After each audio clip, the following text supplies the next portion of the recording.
Aloha everyone. So today I'm back in my downtown Honolulu Airbnb investment property. After several months of being fully booked, I was finally able to hop over from Maui to spend a few nights here myself. And since next month will be a full year since I bought this property, I figured I'd give you a quick update on how the investment is performing so far. Oh, and by the way, 2 units right next door to mine are now on the market. So if you're looking for a short-term rental property with strong rental income, there is an opportunity to be my neighbor. But we'll talk more about that later in the video. Before we jump into the numbers though, I'd like to acknowledge just how convenient it is to stay in your own property when you travel. I didn't have to worry about renting a hotel, which saves time and money. I know the property will be exactly what I want when I arrive, and I have an owner's closet that's set up with supplies that if I was staying in a hotel, I would need to go shopping every time to get stocked up. I find it incredibly convenient, and it's just one of the benefits of owning properties like these. Of course, one of the other benefits that most people think of when it comes to buying a short-term rental is the strong rental income. And it is always my goal to be 100% transparent with any property's rental income expectations on this channel. I'm happy to share my personal numbers so it can help you determine if this is an investment that would work for you. Now, since I've already released a couple videos about buying this property and the first few months of rental income, I'm not going to go into as much detail this time. You can check out those other videos after you finish this one if you want to learn more. But here's a quick overview of my gross rental income for each month since I started collecting rentals. These numbers are what was paid directly to me by Airbnb over the first 10 months of bookings. We've stayed consistently booked with an occupancy rate of just over 80%, and what it boils down to is my average gross rental income so far has been $5,622 per month, which is great for a property that I purchased for just $365,000. Now, of course, owning and managing short-term rental condos does come with more expenses than typical. So let's back out the expenses, starting with the rental taxes. On Oahu, we're required to pay both a general excise tax of 4.5% and a transient accommodation tax of 13.25%, which is a total of 17.75%. So out of the $5,622 in rental income, about $998 was taken by taxes. I pay a property manager 20% of the rental income after taxes are taken out. She does a great job and is responsible for many of my 5-star reviews.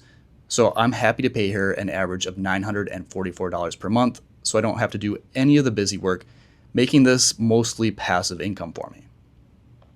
Other expenses include HOA payments, which in this case also includes all of my utilities as well, and I pay an average of $1,212 per month in HOA dues plus utilities. I also rent a parking stall in the attached garage for my guests to use, and I pay $265 per month for that. By the way, some condos at the Executive Center do come with parking stalls included in the purchase, but mine did not.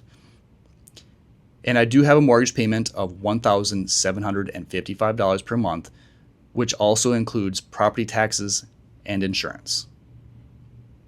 Oh, and I should also mention that my cleaner is paid directly through Airbnb before I receive my portion of the rental income, so that's why you don't see it as a line item in these numbers.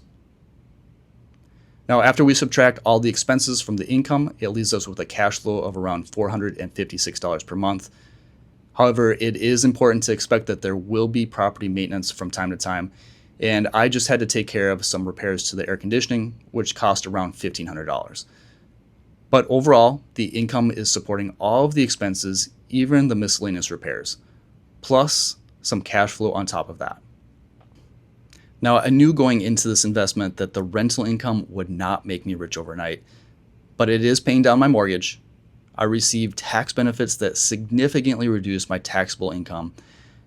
I am able to use the property myself from time to time, and I believe that this property in particular has potential to increase in value as more developers are planning to revitalize the downtown area of Honolulu. In fact, just being here on this trip, I see signs up that are starting to brand the area as Doho, kind of like Soho in New York, but short for downtown Honolulu. The area also feels cleaner, and they even opened up an indoor pickleball venue just across the street. So far, I'm really happy with my investment. Now, as I mentioned at the beginning of the video, a couple units right next door to mine here on the 29th floor of the Executive Center were recently listed for sale. So if you'd like to be my neighbor, you do have an opportunity to make that happen.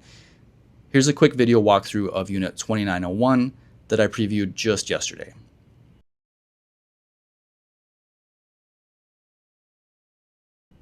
As you can see, it does get some really nice ocean and city views.